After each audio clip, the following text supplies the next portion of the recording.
So I've often heard women say that men never get to experience the joys of childbirth.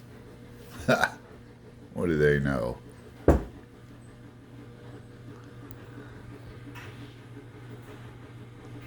Got the veneer all done. Okay, you could see the veneer, the joint, and the veneer came out really, really good. This is it right here. I did try to book match these pieces of maple, but it didn't seem to matter. And when I did book match them, very, very subtly, you could see this joint right here. I'm probably over analyzing the hell out of this, but I could see this joint right here lining up with the joint right here, so I moved the whole thing. Here's the other joint. You can see it right here. Kind of see it right here. But when I had them both coming to the same point, it was more visible. So I took this whole side and I slid it about an inch, just so I couldn't see that anymore. It looks much better now. I'm pretty happy with it. When I stained it, I think I'm going to stain the browns.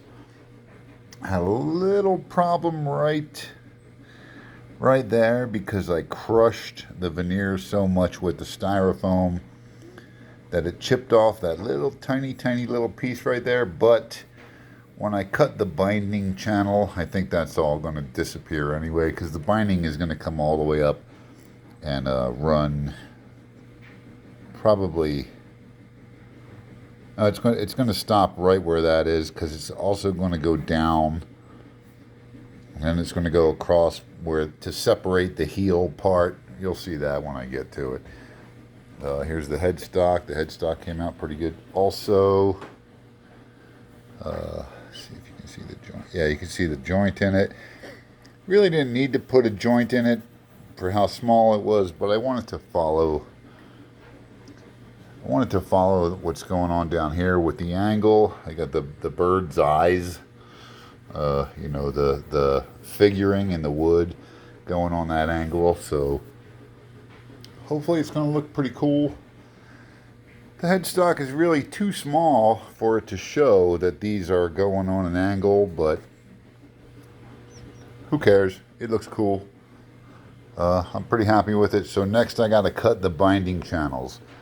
This guitar has got a lot of binding on it. The neck the fretboard is bound. I got to bind the whole front of the guitar, the whole back of the guitar. I have to bind the headstock, and then on the back of the guitar, the binding comes around, and where the binding covers this joint right here, where the body meets the neck. And the same thing here. Now, where the body meets the neck on this side is not the same location as where the body meets the neck on that side. So I got a line right here, and I got a line all the way up here. So my binding on the back is actually going to look, it's going to come up here, it's going to follow around, and then this is going to be the heel with that offset on it, just to cover those. I could probably push the binding to this side of the line over here and this side of the line over here, which will make it a little less angled, which I haven't really looked that closely at it, but something like that, I think, make it look a little more authentic, like it's a real heel cap. So I'm liking it so far. Next video will be after the binding. Peace.